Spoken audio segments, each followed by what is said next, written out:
Section 4.7 Fundamentals of Computer Organisation and Architecture. Fetch decode execute cycle starts with fetch. The contents of the program counter is transferred to the memory address register. The address bus is used to transfer this address to main memory. Read signal is sent along the control bus. Transfer of main memory content uses the data bus. Contents of addressed memory location is loaded into the memory buffer register. The program counter is incremented and fetch instructions simultaneously. The contents of the MBR, the memory buffer register, is copied to the current instruction register.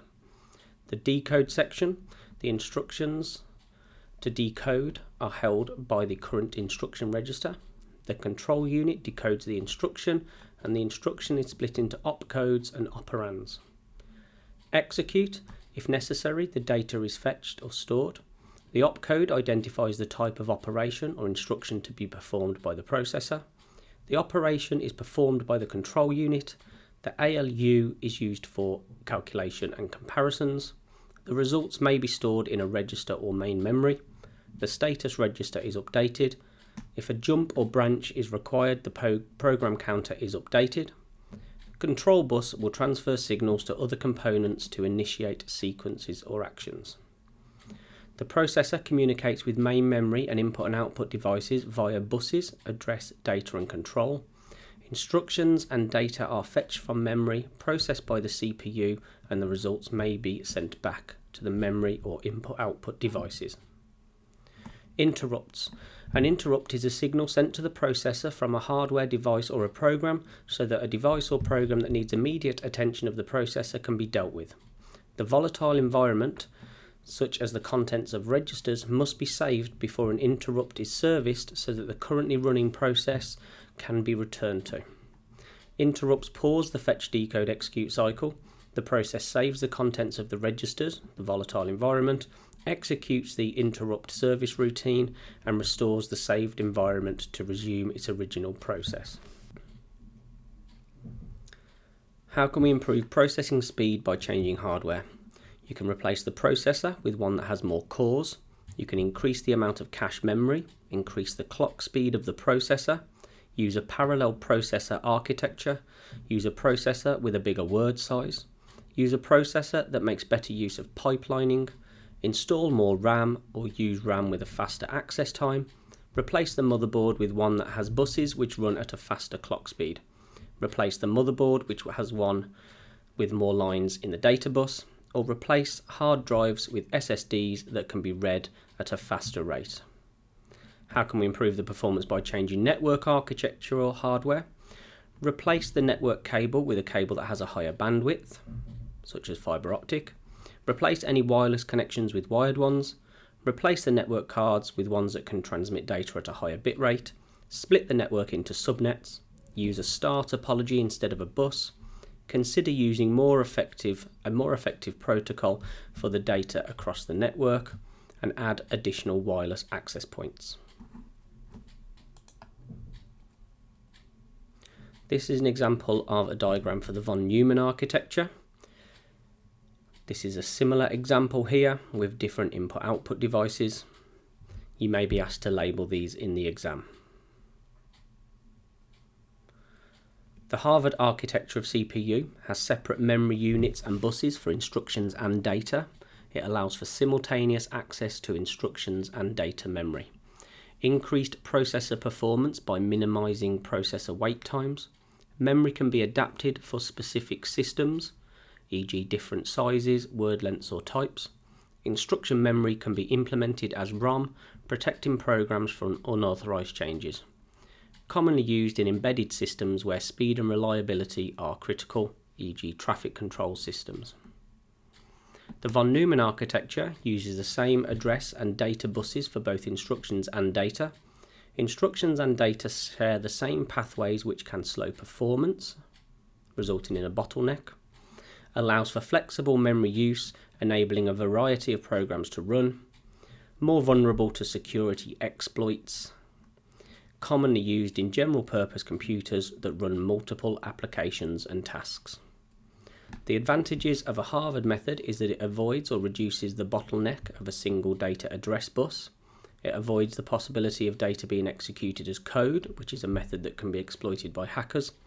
Instruction and data memory can have different word lengths. Different technologies can be used to implement instruction and data memory. Different quantities of instruction and data memory means that address lengths can differ between the two. Advantages of von Neumann architecture: simpler design and implementation, as a single shared memory and bus system for instructions and data reduces the complexity in design and hardware. Cost effective, as it requires fewer buses and simpler control circuitry, making it cheaper to implement and manufacture. Flexibility: memory can be dynamically allocated between program instructions and data, optimizing the use of available memory.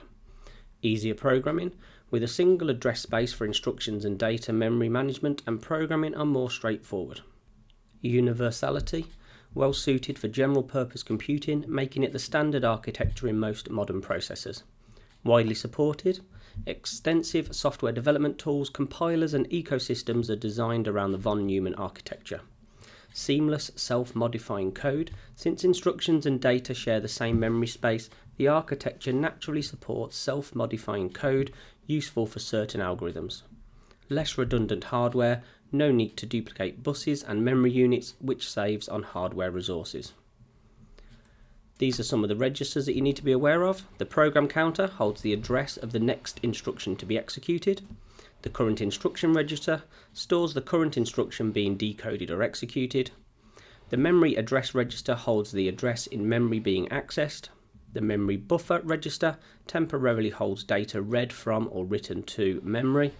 Status register tracks outcomes of operations. To improve a CPU, you may need to increase the width of the data buses, which will increase the number of bits that can be transferred at one time. Increasing the width of the address bus will increase the number of memory addresses.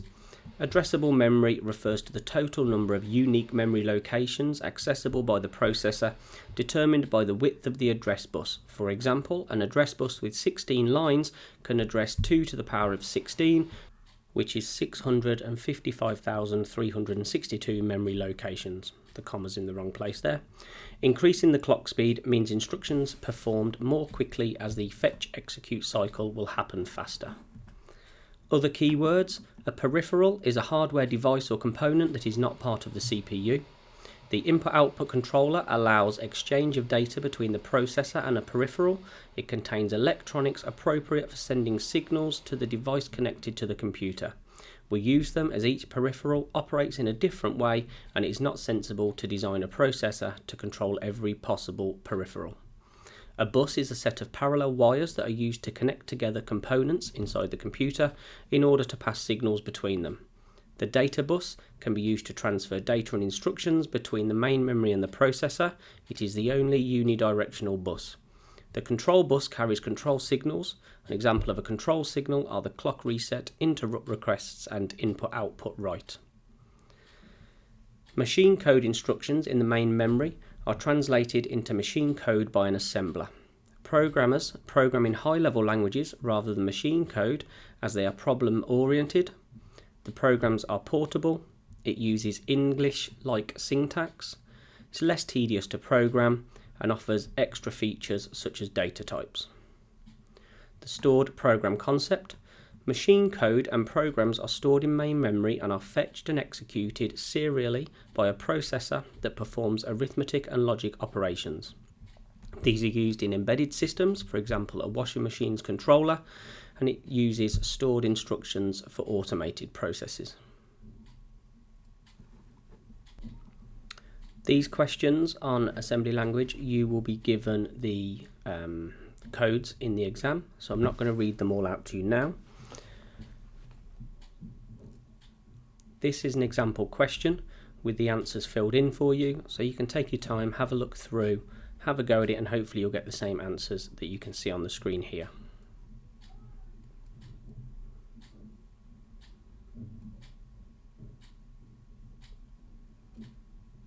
This is another example. Pause the video if you need to, have a read, have a look at the answer.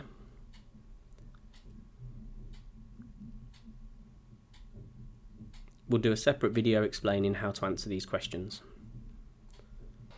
Onto external hardware devices. Laser printers. A print drum is coated in positive static charge. The printer generates a bitmap of the page from the data. Laser beams are shone on the print drum via a rotating octagonal mirror. The laser is modulated, turned on and off. The laser removes or neutralizes charge on the drum, where the image should be dark or black.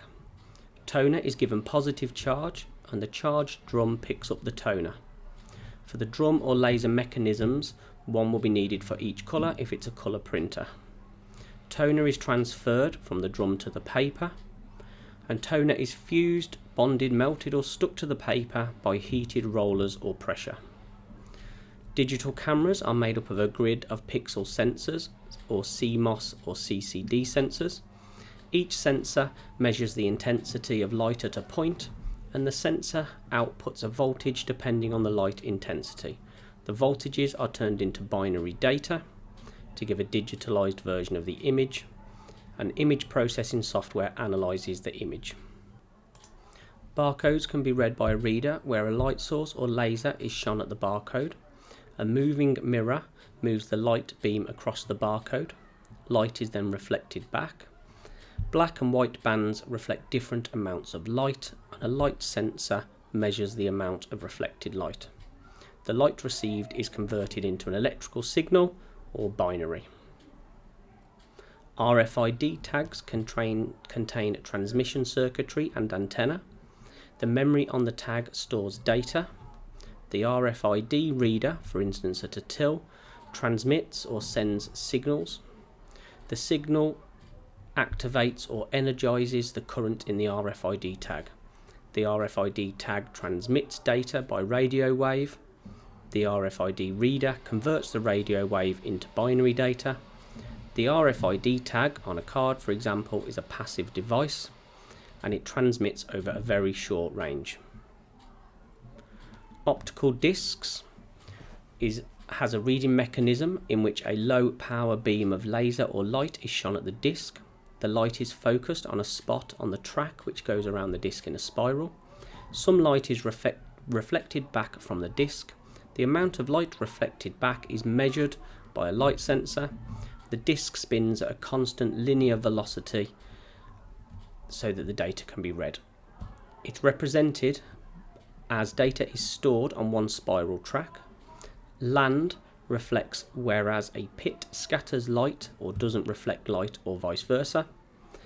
Transition between land and pits indicates a 1, and a continuation of a land or pit represents a 0.